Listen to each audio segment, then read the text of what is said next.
It's on January 23rd. TV Comedy Years on February 20th. Yeah, you're doing 20 years of television comedy, right? Yeah. 1950s and 60s was the golden age of entertainment, where Ed Sullivan brought the biggest stars into our living rooms every Sunday night.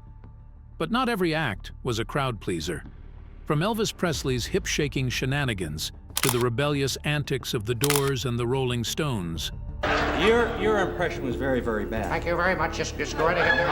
Could I do an imitation? Imitation. I'd like to do one of Cary Grant. Cary Grant, here he goes. Some performances pushed the limits of what was considered acceptable on TV. Buckle up as we uncover the wild side of The Ed Sullivan Show, where artists defied expectations, challenged societal norms, and left a lasting mark on pop culture. On September 17, 1967, The Doors, the rising rock band known for their unique blend of music and rebellious spirit, received an invitation to perform on The Ed Sullivan Show. This was a major opportunity for the band, as the show was a national platform that could propel them to superstardom. The Doors, led by the enigmatic Jim Morrison, were on a roll with their debut album and the hit single Light My Fire. During rehearsals, a CBS executive approached the band with a request to change the line, "Girl, we couldn't get much higher in Light My Fire." The concern was that the word higher could be interpreted as a reference to drug use, which was a sensitive topic at the time. The Doors reluctantly agreed to modify the lyric for the live show, but little did the executives know that Morrison had other plans. When the moment came to perform Light My Fire on live television, Morrison defiantly sang the original lyrics, refusing to censor his artistic expression. The network was furious, and Ed Sullivan himself was reportedly outraged by Morrison's blatant disregard for their agreement. Despite the initial agreement, the band finished their performance on The Ed Sullivan Show without any further drama. However, their act of defiance didn't go unnoticed. Ed Sullivan, a man known for his no-nonsense attitude and strict adherence to broadcast standards, was furious. He refused to even shake the band's hands after the show and promptly banned them from ever returning. The Doors, who had been booked for 6 more appearances, found themselves suddenly cut off from a major platform for exposure. But this didn't deter them. It only fueled their rebellious spirit. The incident made headlines, with the Doors being hailed as rock and roll rebels by some and condemned as disrespectful by others. This brush with controversy only amplified their image as counterculture icons. They continued to push boundaries with their music and live shows, and Jim Morrison's unpredictable behavior became even more pronounced. Despite the Ed Sullivan Show's setback, the Doors' star continued to rise. Their music resonated with a generation seeking to break free from societal norms, and their unique sound and rebellious attitude made them a cultural phenomenon. Their albums, filled with hits like Break On Through, To the Other Side, People Are Strange, and Riders on the Storm, became anthems of the counterculture movement. Morrison's poetic lyrics, often delving into dark and psychedelic themes, captivated listeners and solidified his status as a rock and roll poet. However, tragedy struck in 1971 when Jim Morrison was found dead in a Paris bathtub at the age of 27. His sudden death shocked the world and sparked endless rumors and conspiracy theories. While the official cause of death was heart failure, some believe he died of a drug overdose, while others even claim he faked his own death to escape the pressures of fame. Regardless of how he died, Morrison's legacy as a rock icon lives on. The Doors' music continues to inspire and influence musicians across genres, and their brief but unforgettable appearance on The Ed Sullivan Show remains a pivotal moment in rock history. In January 1967, the Rolling Stones were set to make their 4th appearance on The Ed Sullivan Show, a major platform for any musician at the time. However, their performance of their latest hit, Let's Spend the Night Together, was met with controversy. The song's suggestive lyrics about intimacy had already raised eyebrows and sparked censorship on radio stations. Ed Sullivan, the show's host, was no stranger to controversial performers. He had famously clashed with Elvis Presley over his hip gyrations and with the Doors over their use of profanity. But he also knew the importance of staying current and appealing to the younger generation, a significant part of his viewership. This created a dilemma for Sullivan. On one hand, he wanted to avoid offending his conservative audience and the network censors. On the other hand, he didn't want to alienate the younger viewers who were drawn to the rebellious image of the Rolling Stones. After much back and forth, Ed Sullivan and his team decided to let the Rolling Stones perform on his show. However, there was a catch. They had to change the lyrics of their hit song, "Let's Spend the Night Together," to the more tame, "Let's Spend Some Time Together." The band, used to facing such restrictions on TV, reluctantly agreed. On the night of the show, Mick Jagger took the stage with a twinkle in his eye. He sang the altered lyrics, but with a playful wink and a roll of his eyes at the camera, letting everyone know he wasn't happy about the censorship. Despite this subtle rebellion, the performance was electrifying, showcasing Jagger's charisma and the band's raw energy. Jagger's cheeky gesture was a hit with the younger audience, solidifying the Rolling Stones' image as rock and roll rebels. And the controversy surrounding the song only made it even more popular, catapulting it to the top of the charts in both the US and the UK. For Ed Sullivan and his team, it was a lesson learned. They had to walk a fine line between pleasing their conservative audience and keeping up with the changing times. Despite the controversy surrounding the Rolling Stones' performance, Ed Sullivan continued to book edgy and groundbreaking acts like the Doors and the Beatles, balancing his desire for relevance with the pressure from network executives to maintain a family-friendly image. The Rolling Stones, on the other hand, skyrocketed to global superstardom, solidifying their place as one of the most influential bands in history. With a career spanning over 5 decades, they've sold millions of records and continue to be celebrated for their contributions to rock music. In the 1950s, another rock and roll legend, Elvis Presley, burst onto the scene and caused a similar stir. His unique blend of musical genres and his charismatic stage presence, particularly his suggestive hip movements, sent shockwaves through American society. Presley's performances were deemed scandalous by many, who saw him as a threat to traditional values and a corrupting influence on the youth. Parents, religious figures, and even politicians condemned his music and dance moves, calling for censorship and bans. Despite the outrage, Presley's popularity soared, and in 1956, he received an invitation to perform on The Ed Sullivan Show. This appearance would prove to be a defining moment in his career. Elvis Presley's first appearance on The Ed Sullivan Show was a massive event, with a staggering 60 million viewers tuning in. It solidified his position as a cultural icon, but it was his third and final performance that would go down in history as one of the most controversial moments in television history. On January 6, 1957, Presley performed a series of his hit songs, including the already infamous Hound Dog. As he sang, he began to gyrate his hips in a way that was considered shocking and suggestive for the time. The camera crew quickly zoomed in on his face, but the damage was done. The studio audience went wild, screaming and cheering for the young star. Millions of viewers at home were both shocked and mesmerized by his performance. It was a moment that divided the nation, with some praising Presley's energy and charisma, while others condemned him for his vulgar display. Ed Sullivan, known for his strict standards of decency, was outraged by Presley's blatant disregard for the show's rules.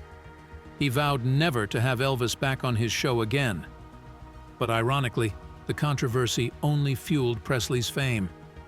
He became a symbol of rebellion, a cultural icon who challenged the norms and expectations of society.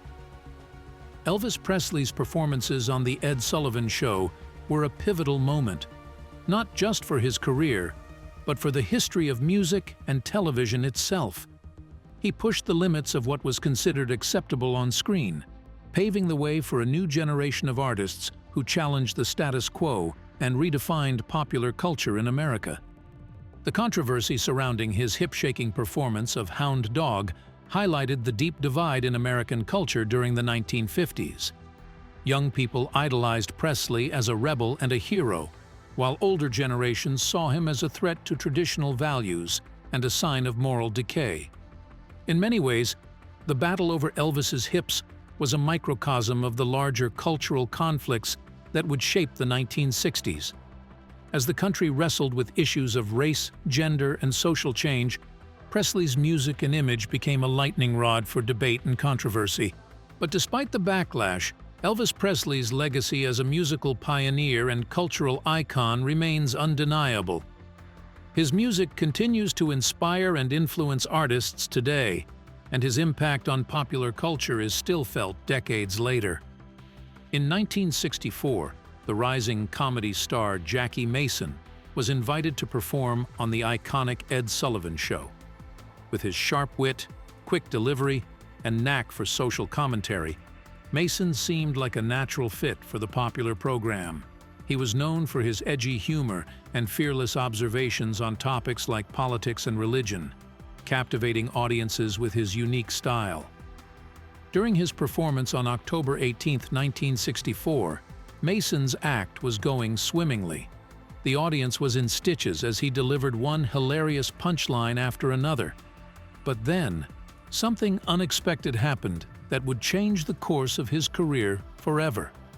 While telling a joke about the difference between Jews and Gentiles, Mason made a hand gesture that was misinterpreted by Ed Sullivan. Sullivan, who was monitoring the show from backstage, thought he saw Mason giving him the finger, a rude gesture that was definitely not suitable for live television. This misunderstanding would have serious consequences for Mason's career. It led to a public feud with Sullivan and a ban from the show, causing a major setback for the rising comedian. The exact gesture that Jackie Mason made on the Ed Sullivan Show that fateful night remains a subject of debate. Some claim he gave Ed Sullivan the middle finger, a blatant act of defiance, while others argue it was merely a dismissive wave of the hand. Regardless of the truth, the consequences were immediate and severe. Ed Sullivan, known for his conservative values and strict censorship, was furious. He abruptly cut to a commercial break and had Mason escorted out of the studio.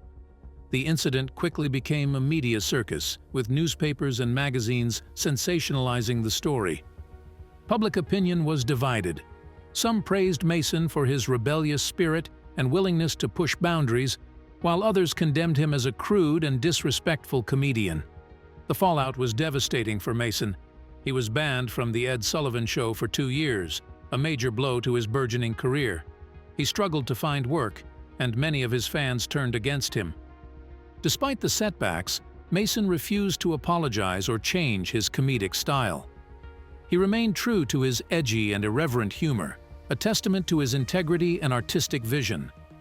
His refusal to compromise his comedic voice would eventually lead to his redemption and a successful comeback. Despite the setback on the Ed Sullivan Show, Jackie Mason's career was far from over. He continued to perform at nightclubs and on other television shows that were willing to give him a chance. Slowly but surely, his perseverance and undeniable talent paid off, and he began to rebuild his reputation. In the years that followed, Mason became a comedy legend, releasing best-selling albums, starring in movies like The Jerk and Caddyshack 2, and even having his own one-man show on Broadway. He was known for his sharp wit, observational humor, and unique perspective on life. However, the incident on the Ed Sullivan Show would always be a defining moment in his career. It served as a reminder of the power of television to shape public opinion and the challenges faced by artists who dare to push boundaries. Another musical pioneer who faced controversy on the Ed Sullivan Show was Bo Diddley. Born Ellis Otha Bates, Diddley was a revolutionary guitarist, singer, and songwriter who helped shape the sound of rock and roll. With his signature rectangular guitar, infectious rhythms, and undeniable swagger, Diddley was a force to be reckoned with. On November 20, 1955, Diddley was invited to perform on The Ed Sullivan Show, a major opportunity for him to share his unique style with a national audience. The show had featured many iconic musicians before him, and Diddley's appearance was highly anticipated. However, what unfolded during his performance would become one of the most controversial moments in the show's history. As the story goes, when Bo Diddley showed up at the studio to rehearse for The Ed Sullivan Show, the producers dropped a bombshell on him. They told him he couldn't perform his own hit song, Bo Diddley. Instead, they wanted him to sing a cover of the popular country tune 16 Tons. Talk about a curveball. Diddley, known for his fierce independence and unique musical style, was furious. He felt that 16 Tons was a completely wrong fit for him.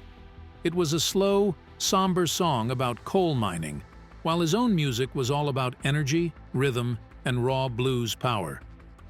Despite his initial anger, Diddley agreed to play 16 Tons during rehearsals.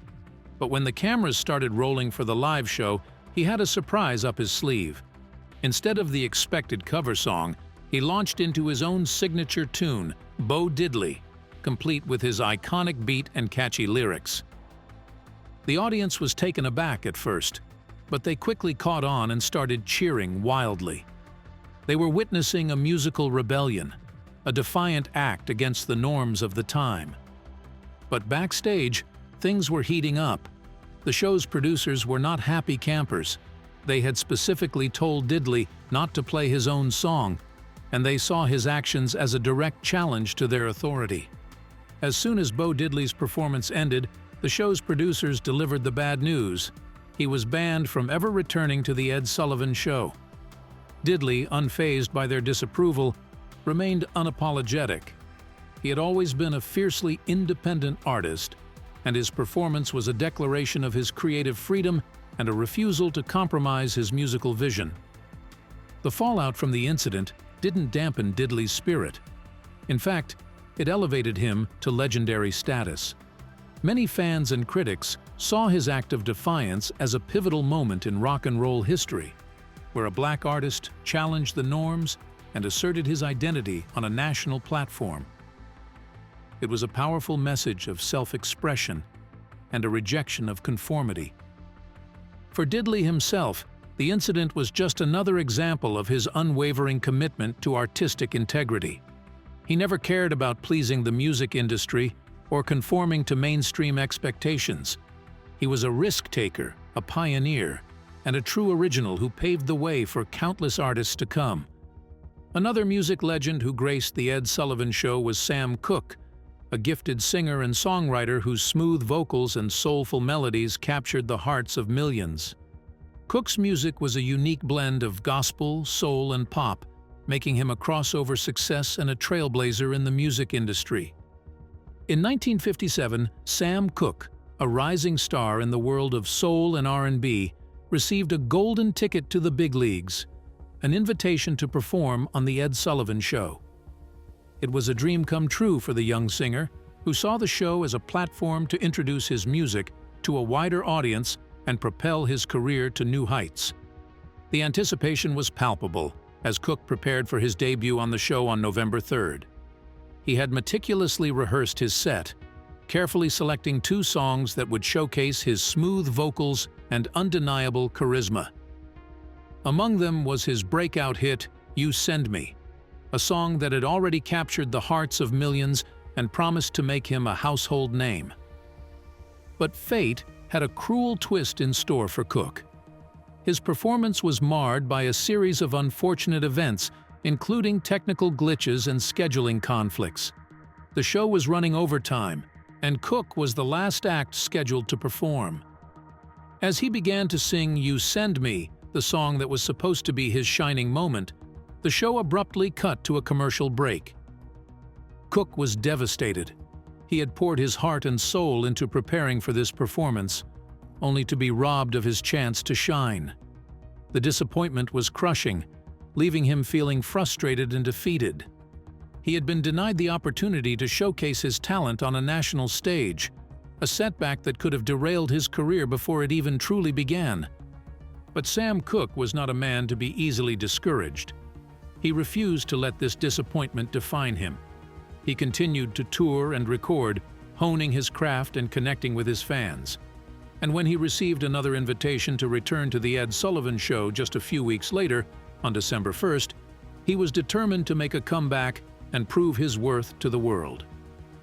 This time around, Sam Cooke's performance on the Ed Sullivan Show was a resounding triumph.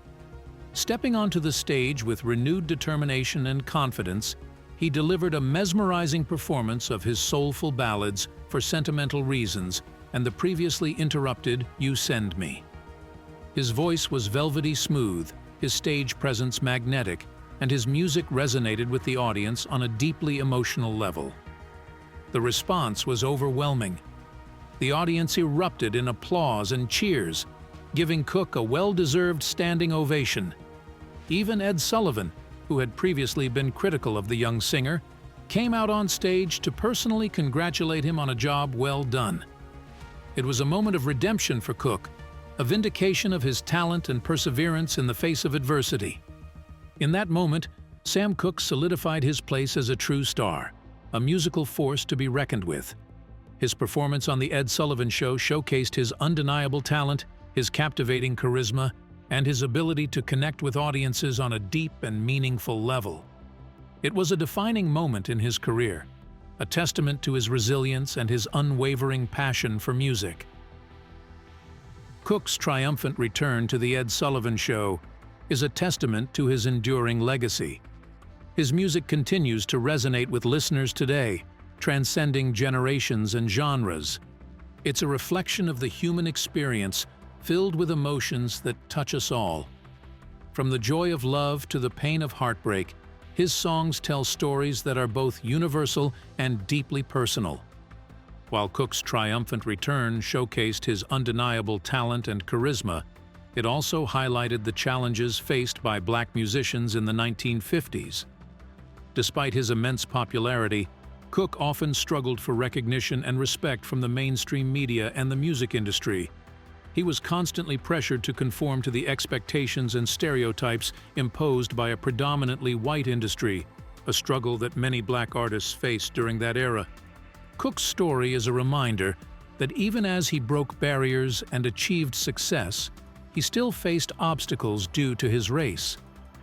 His journey was a testament to his resilience and determination, as he navigated a music industry that wasn't always welcoming to black artists.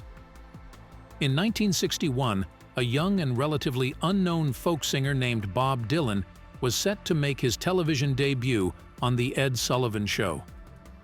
Dylan, known for his poetic lyrics and rebellious spirit, had chosen to perform Talkin' John Birch Paranoid Blues, a satirical song that poked fun at the conspiracy theories of the John Birch Society.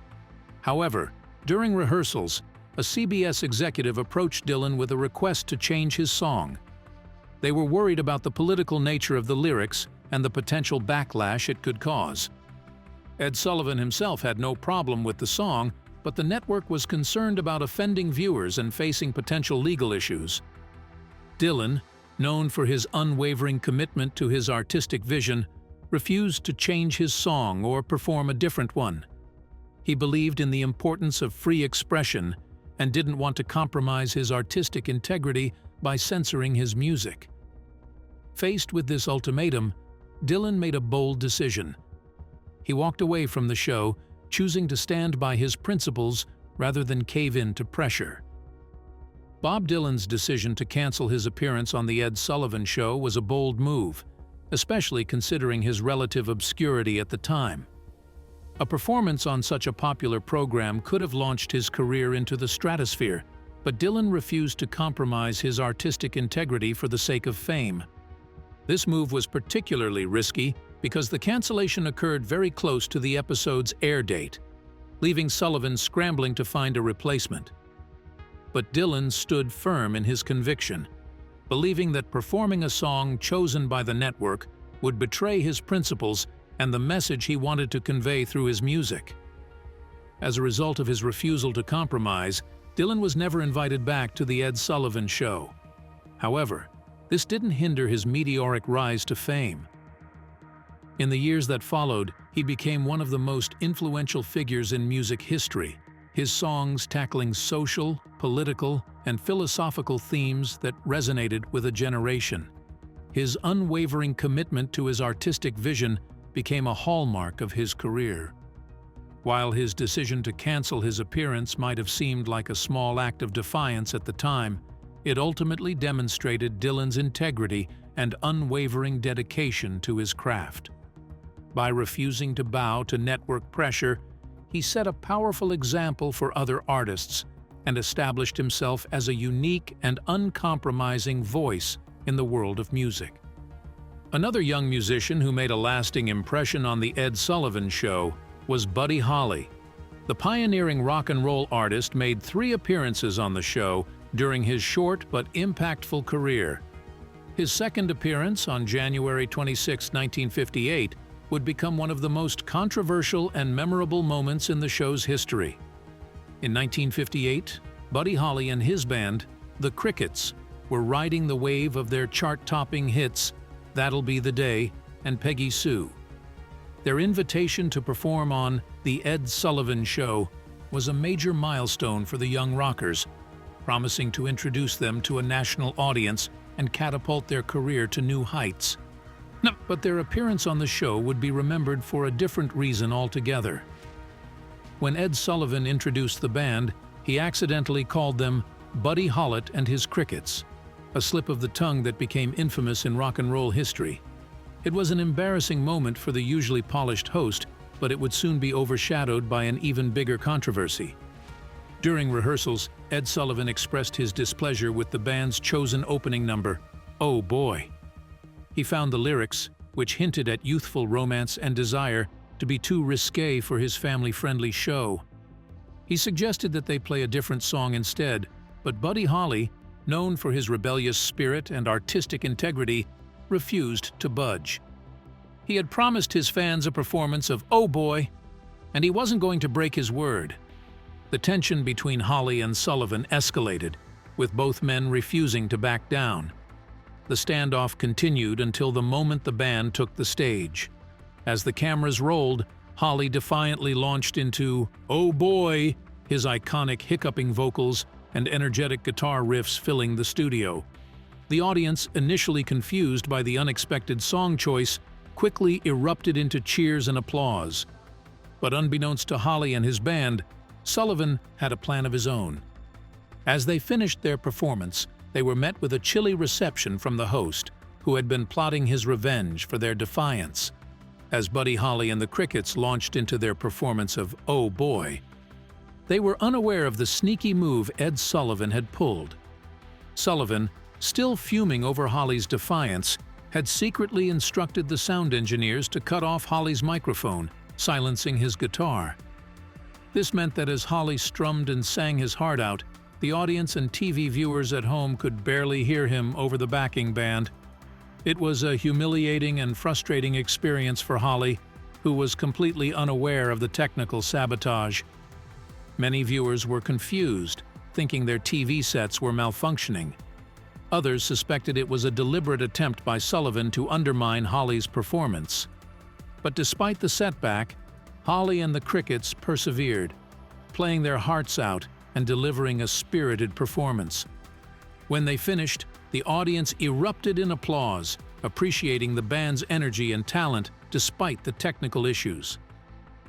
Holly left the stage with his head held high, refusing to let Sullivan's petty move dampen his spirit.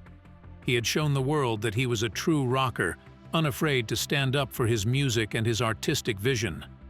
The controversy surrounding Holly's performance only added to his rebellious image and further solidified his place as an innovator in rock and roll. His refusal to compromise his music in the face of pressure from Sullivan and the network executives was seen as a bold and courageous act by many of his fans. However, the incident also highlighted the difficulties faced by young musicians in the early days of rock and roll. The music industry was still largely controlled by older, more conservative figures who often struggled to understand or appreciate the new sounds and styles that were emerging. Just a year after his controversial appearance on The Ed Sullivan Show, Buddy Holly's life was tragically cut short in a plane crash on February 3, 1959. He was only 22 years old, but his music had already made a lasting impact on the rock and roll scene. His innovative blend of genres and energetic stage presence inspired countless musicians, from the Beatles and the Rolling Stones to Bob Dylan and Bruce Springsteen.